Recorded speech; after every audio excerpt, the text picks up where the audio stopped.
Lil Durk's legal team just dropped a bombshell. They filed fresh paperwork demanding the case against him be dismissed due to what they call a massive prosecutorial mistake. According to reports, Durk's lawyers are arguing that the second superseding indictment is way too vague and unfair. They filed a new motion to dismiss, saying the prosecutors failed to properly explain the key details, like the supposed coded language, the type of bounty, the timing, who was around, and what exactly went down. If the case doesn't get tossed, they want a bill of particulars to force prosecutors to lay out every single detail they're hiding. In the documents, Durk's attorneys are pressing hard. They want the government to produce real proof that Durk ever offered a bounty for Quando Rondo. They're asking, where's the evidence showing Durk made an offer or reward for anyone to handle that crime? They even want exact dates and times when this supposed deal was made. By now, that kind of information should have already been disclosed, but apparently the prosecutors are holding back. That's got Durk's team thinking the unthinkable. Maybe there's no evidence at all. But this legal pressure came with serious consequences for Durk. Reports say he's now been placed in solitary confinement indefinitely after officials allegedly found a cell phone inside his cell. The timing couldn't be worse. They got Lil Durk in a hole for basically some BS, and right now we're going to show the paperwork. They saying that he was caught with a cell phone, and basically that's not true. They trying to keep him in a hole, do a lot of things that they shouldn't be doing or whatever, but they're trying to make a point because they saying that me and him is privileged and we got so many things going on, and it's a lot of BS. Before Durk got locked in solitary, things inside the jail were already heating up. Sources say there was a violent altercation earlier that morning involving Durk himself. Not long after, Lil Baby jumped on Twitter posting, "I don't care about nothing else other than Durk right now. Free the bro!" That tweet lit the streets on fire, especially as people started linking the situation to the tragic loss of Durk's close friend Glee in Chicago. Rumors began flying that OTF members might have been targeted, and now everyone's asking, who's really behind this and who might be plotting revenge? Right now, all signs are pointing straight at Quando Rondo and his crew. People believe they're out for revenge because Durk is still facing charges connected to the hit on Quando's close friend, Lil Pab. What's wild is that on the same day someone allegedly tried to take out Lil Durk, both Quando and Lil Tim dropped interviews. And instead of spitting hate at Durk for what happened to Lil Pab, they played it cool, saying they just wish things had gone down differently. But not everyone's buying that calm tone. A lot of fans think it's just a cover-up move to look innocent in front of the feds while something way darker brews behind the scenes. Oh, like, shit, I was just protecting my little brother. When you did finally find out that it was King Von who did it, how'd you feel? I was like, damn, if Brian did that stupid shit last night, his still would have been alive. That's how I was. But I was like, shit, I ain't no the type person I am. Like, I'm a humble person. I ain't no disrespect to like his mama saying fuck him and shit like that. Cause I could easily get on that type of stuff and be clout chasing type. Like, I ain't on that type. I'm a humble person, but it's like, they ain't never popped that shit off. That would have never happened like that. Whoever on my side, they got kids and a mama that 100% love them. And at the end of the day, bro, all this bull that we talking about is stupid. That could have been handled a totally different way. It could have been handled to the point where a song and $3-4 million could have came out or whatever. Like, it could have got handled in a legit way, in a music way. People can't help but find it suspicious. These are Durk's biggest rivals, yet suddenly they're praising him? Something doesn't add up. Some think they might have acted fast, trying to take out Durk before he walks free, since there's major buzz that his legal team could actually pull off his release soon. Reports claim Durk's father has spoken, saying his son could be released on bond any day now. This is Durk's third attempt. And word is, his lawyers threw an offer on the table so strong the judge couldn't say no. Just left the courtroom for the bond hearing for my son for the release for the third time. This time it was very fair. The judge was very fair. He wasn't pro-prosecutor. He wasn't pro-defense, but he was pro-justice. So he listened to all the evidence, and you know, and he's gonna give a ruling in the next few days about what his position is for the bond. But we were very pleased at how it turned out.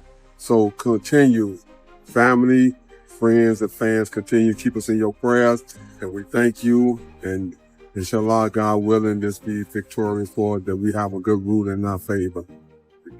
And just when things couldn't get crazier, insiders say prosecutors have started dropping parts of their own evidence against Durk. According to reports, during the latest court hearing, the prosecution straight up told the judge they're ready to discard some of the files they were planning to use. But before dismissing them, they actually read parts of it out loud in court, leaving everyone stunned and confused about what's really going on behind those walls. Now the big question is, how will this shake up Durk's bond hearing? The prosecution even brought up his lyrics as so-called evidence, quoting lines where Durk raps, "Told me they got an addy, they got the location. Go look on the news, see your son screaming no." Fans quickly connected that bar to the tragic footage of Quando Rondo shouting, "No!" on the sidewalk, tying it straight to the same incident everyone's been talking about. Now the search is on for 3 people who police say at a Savannah rapper, a member of his entourage. It happened in Los Angeles and cameras captured the aftermath.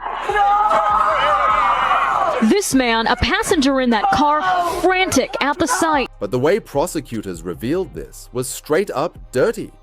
Instead of quietly dismissing the evidence like professionals, they said it in front of everyone in court, trying to paint Durk in the worst possible light. That move instantly caused chaos online. And of course, Charleston White couldn't stay quiet about it. This is a real victory. Now that demonic force was a dark force. It was a dark energy. I think we now finally get to put that fire out. I don't think we'll hear drill music ever again. I don't think drill rappers would ever be celebrated ever again. Down goes the drill. So this is a victory for law-abiding Americans who like hip-hop music but don't like the killing part of it. Charleston made it clear he's totally against the idea of Durk walking free, saying he doesn't believe someone with Durk's influence should be out just yet. But not everyone agreed. A real criminal defense lawyer jumped in, saying that prosecutors dropping evidence in such a messy way might actually help Durk's defense. The allegation they backed away from, which is huge. It shows the weakening of the case. Previously, the prosecution had alleged that Durk paid the bounty for through one of his co-defendants, and they named the co-defendant. Now they've backed off that allegation. They're not actually saying that Durk paid the bounty through the co-defendant or anyone else. And the fact that they're not saying that suggests that previously they thought they were going to be able to prove that he paid the bounty through this guy. And now they know we're not going to be able to prove that he paid the bounty through this. And then came the most confident voice of all. Durk's official lawyer, Drew, clapped back, saying bluntly, "These charges are a joke." The case is as follows. So there was an indictment that did not name him, right? It named others, and then there was an unindicted person. And then 3 weeks later, that indictment was what's called the first superseding indictment, and it does name him. The indictment was identical, except the unnamed person now became Durk Banks. And this is the really important part, Ak. The second indictment, what's called the first superseding indictment, only had one new fact.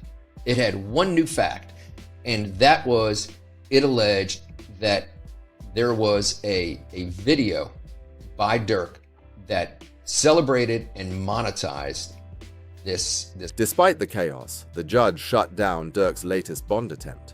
The feds argued that if Durk wanted even a chance at release, he'd have to give up every dime, every property, and basically go broke. Their reasoning. They claimed Durk's fortune could be used to place bounties on witnesses. That accusation shocked everyone.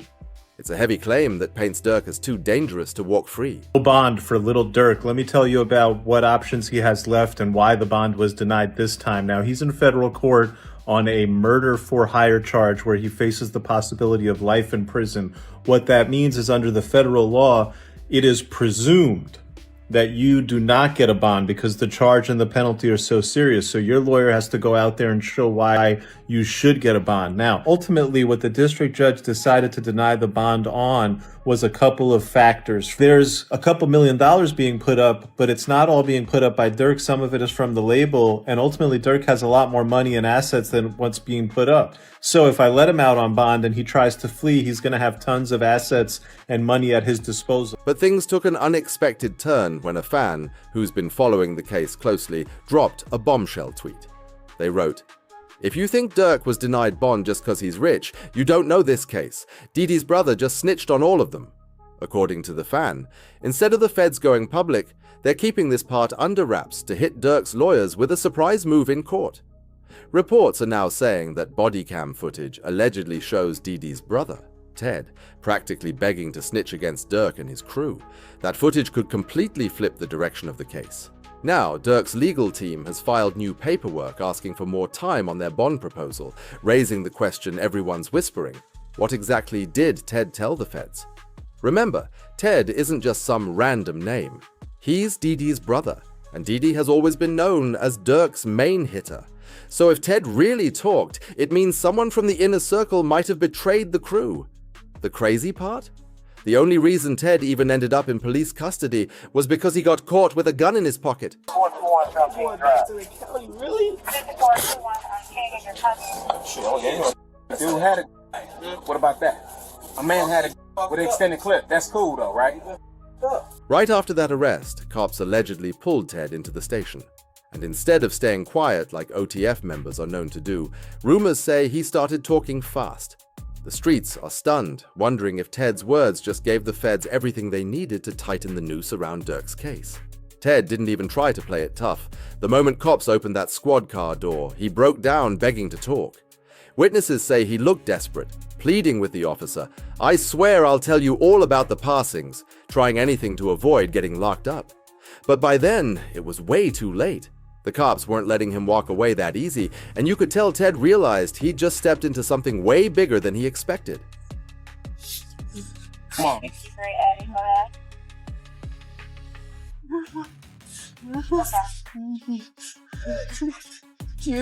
stop it. Stop it.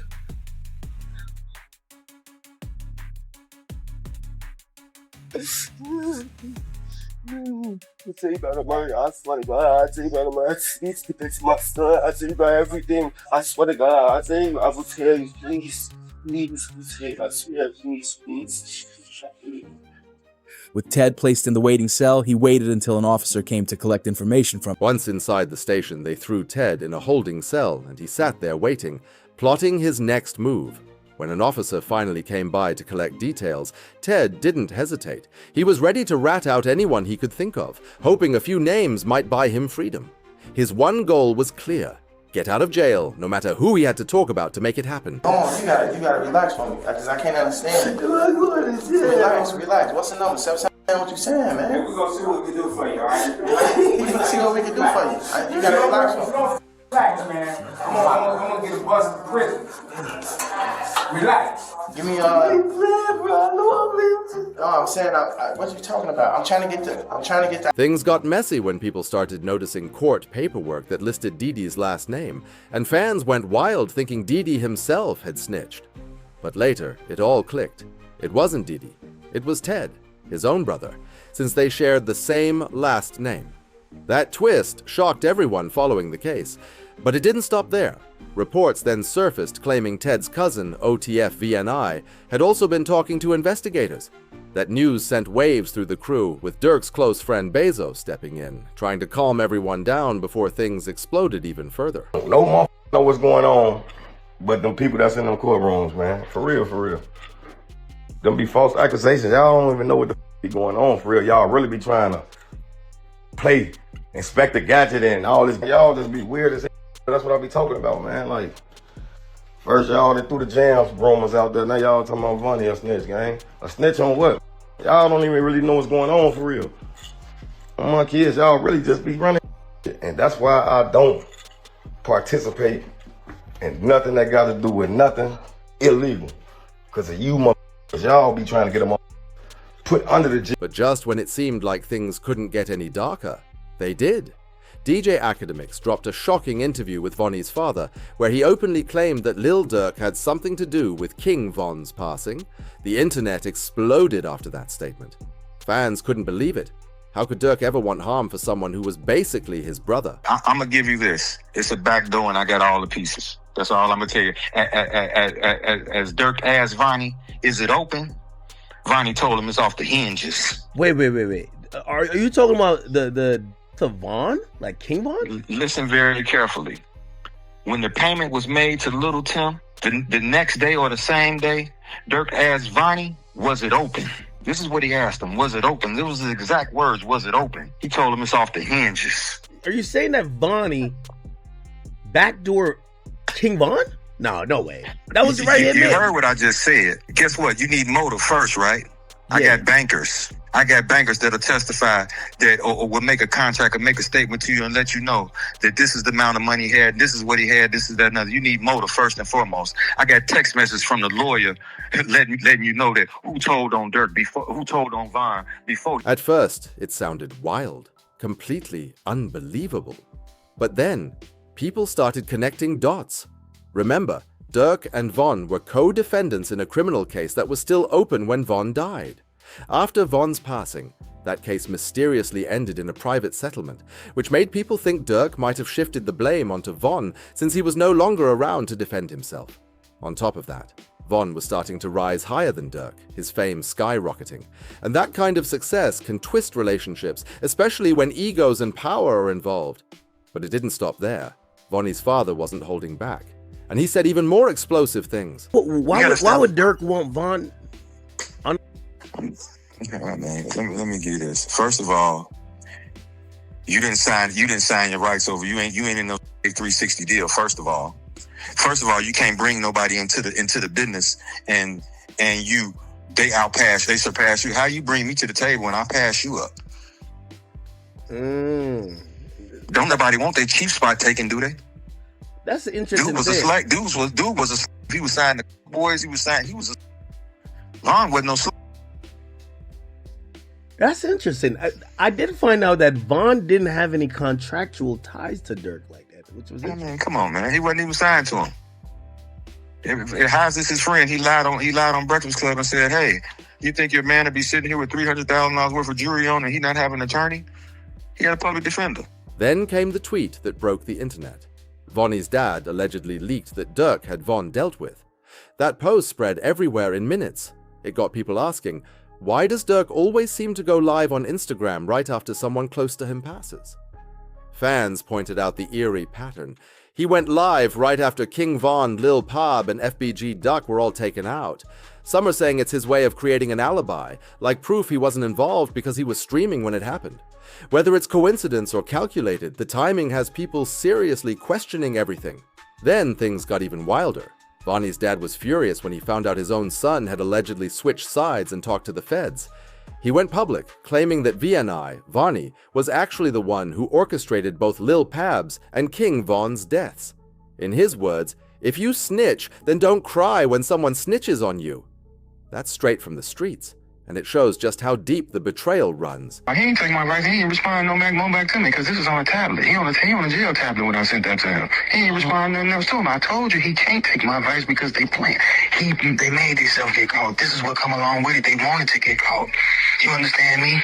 So, that's what you meant by trenches paint. Okay. What you mean trenches what? Was it you that said that? With the whole narrative about Vonnie snitching with the text messages, like that's. Yeah. I don't know who said that, but that was me. Cause that was a focus. Everybody was trying to make it seem like that's what the text messages was about. That's just saying what he finna cop out to, and this, that, and other. And with me saying Von, some people like, damn, what he gonna tell on some words on Von? I ain't gonna lie, I said that in my video. I'm intrigued to know what the Von name was for. No, he ain't gonna tell him. You gonna tell it just like you orchestrated Lil Pab, you orchestrated this, and guess who you were? Even Durk's sister-in-law jumped into the drama, calling out Vonnie as a rat and a snitch. Meanwhile, the feds are getting even more cautious. They believe Durk might tamper with witnesses or even get rid of people who have dirt on him. Reports say investigators are already suspicious that he may have handled a potential witness named Jam, who allegedly snitched on Durk months ago. DJ Vlad even exposed Jam on his show, claiming he gave up major information about OTF activities. But now no one's seen Jam since. There's a guy named OTF Jam. That was wired. Very ironic name. Jam Now got he him put in a everyone in the jam. jam. Did 12 years. 12 got years. out, interviewed, said he kept it real, brought him cars, gave him 50,000. Right. This. Made mention that ain't no smut on his name. He ain't never been a rat. Caught a gun case, but eventually he flipped. Soon after that, more details surfaced. A report claimed Jam was found by certain OTF members hiding out in a house near Atlanta. According to sources, Jam was punished for snitching, and a photo even surfaced showing where he had been staying. What's even crazier? Authorities revealed that Jam gave the feds over 230 gigabytes of digital evidence. That's right, hundreds of hours of audio, video surveillance, and more than 20,000 pages of reports, all currently being processed for discovery. The evidence was so detailed that it pushed the feds to start building 2 new for-hire charges against Durk, making this case bigger, louder, and more dangerous than ever. The feds are convinced that Lil Durk paid to have people handled, and they've even named 2 possible victims connected to him. The first is Dion Mack, who was allegedly involved in the passing of Durk's brother, D. Thang. The second, Jam's baby mama. Sources claim Durk found out that Jam had been wearing a wire, and soon after, things took a violent turn. Investigators now believe Jam could be the key that locks Durk up for 3 separate crimes. Fans even started digging through old streams, and one Instagram clip caught everyone's attention. Jam's seen constantly touching and adjusting his jacket, leading people to believe he might have had a wire hidden underneath. Hey, kid! Give me the check on your man. Already got his head. I ain't gonna lie, man. Hey, when I was growing up, I used to have a dare. Architect. What happened to dare? Then, when people went back and re-watched some of Durk's interviews, they caught a spine-chilling moment. Durk looked dead serious and said, "I see you from a mile away and know your car, cooperate." That line alone made people think Durk was fully aware someone close to him was snitching. He even said he tightened up his circle, only allowing family into his home because he didn't trust anyone around him anymore. That paranoia started to make a lot more sense as this case grew messier. Nobody's ever allowed to my house. It be our best friend never been in my house. For real? God. I promise. Your best friend? I promise. Like, it's people like that I just don't allow around my girl and my kids. Cause it's like I'm just a different type. I'm not the. We're gonna have family night at Durk house tonight. It's the you gotta watch. Everybody at Durk's crib. Yeah, we gotta. Everybody getting watched. We gotta watch everybody. Hey, they go too close to them kids. You know what to do. Like, that's how I play. Like, I don't play. I see from a mile away. I don't think people realize. What makes it even sadder is that Durk apparently took care of Jam before all this. Reports say Durk once gave Jam $50,000 to help him get a place to live. That's real loyalty. So the idea that Jam could have turned around and cooperated with investigators hits hard. It's the kind of betrayal that cuts deep. Steady crying, hold on. He's steady crying. Feed him. Feed him. Get in the milk, bro.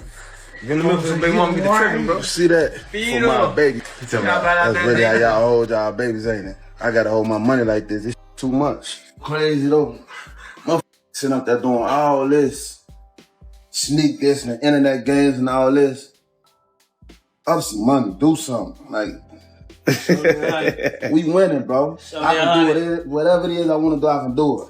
Just not what I want, do what I want. Y'all can't do that, bro.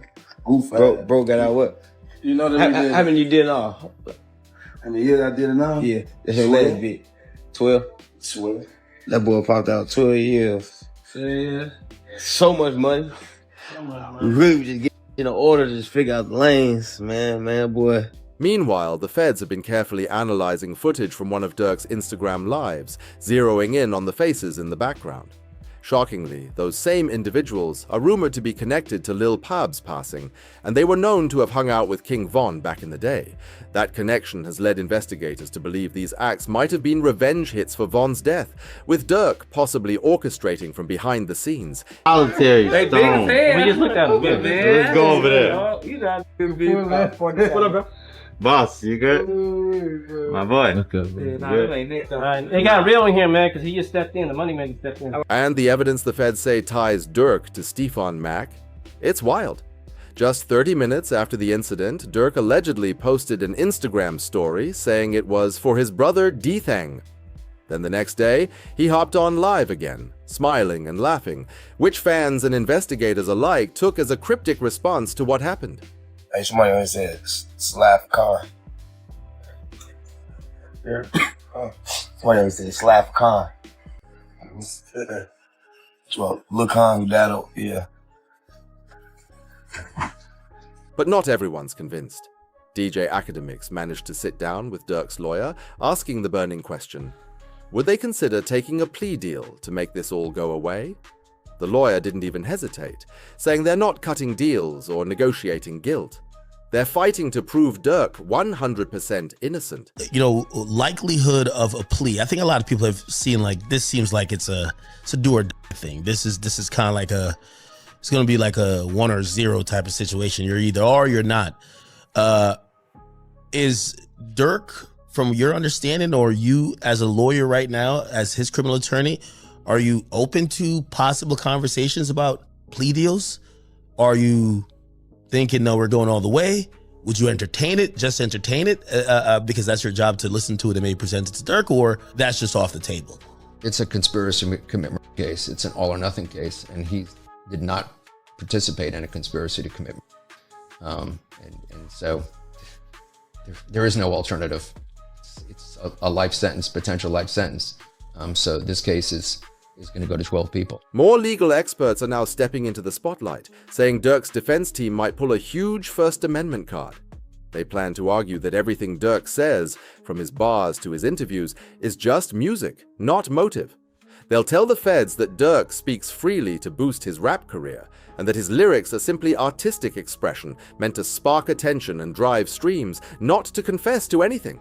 It's all about the image, the hype, the story. The First Amendment argument here, right? That this violates the First Amendment. Can you talk about that?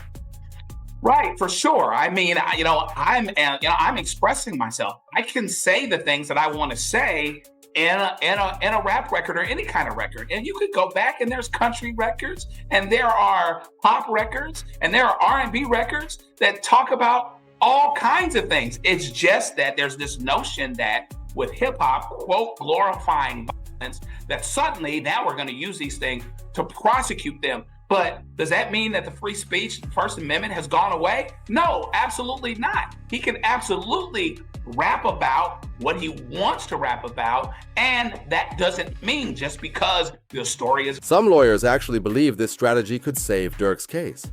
Despite months of courtroom drama, no one has seen solid proof tying Durk directly to these crimes. They're comparing his situation to Young Thug's, saying Durk might get the same shot at release if the evidence stays weak. As of now, everything against him looks like circumstantial smoke without real fire. We've seen it happen quite a bit. I don't know that I'd say it's been persuasive. I think the biggest example we look at is Young Thug down in Atlanta. They took a lot of his lyrics, and even though technically speaking, ultimately they got a conviction, he actually walked out on time served. Most of the people that were prosecuted didn't end up being convicted. And I don't think anybody would call that prosecution a successful prosecution. And so, you've got freedom of speech issues. Does it mean that just because I'm saying something in a rap song, and it typically is a rap song, does that mean that I actually did something? And this is an extra interesting twist here because Lil Durk's attorney is saying, well, this. And one major advantage for Durk. The prosecutors don't seem to understand rap culture. They're taking lyrics too literally, missing how artists use storytelling to dramatize their lives and build their brand. What's normal for hip-hop, turning pain into poetry, might be confusing the feds, and Durk's lawyers plan to use that misunderstanding to his advantage. I'll go out on a limb and say that sometimes prosecutors don't necessarily understand hip hop culture. It's almost like a text without context. So you got to really understand the time, the place, the audience. You know, sometimes they might speak in ways that seem direct to somebody that's outside of the culture, but doesn't necessarily, but can mean several things to someone inside the culture. So it would certainly be a flub, big time, right? But it wouldn't be the first time that such a thing has happened where somebody looking through the window, particularly of hip hop culture, doesn't understand what's being said other than their desired use of. But just when it looked like Durk might catch a break, everything twisted again. Word hit that a new snitch has entered the case. Prosecutors suddenly delayed Durk's bond hearing, saying they needed time to collect last-minute evidence for the next session. The streets started buzzing that the new informant could be Brick Baby. But was this an attempted hit or Well, they can't say that no more. Then they put you as Why? God. Like, who died? You can't say that no more. Oh, because of FBG Cash? Oh, who? Federal charges in California. Nah, because Lil Pop. So this is about the. Oh.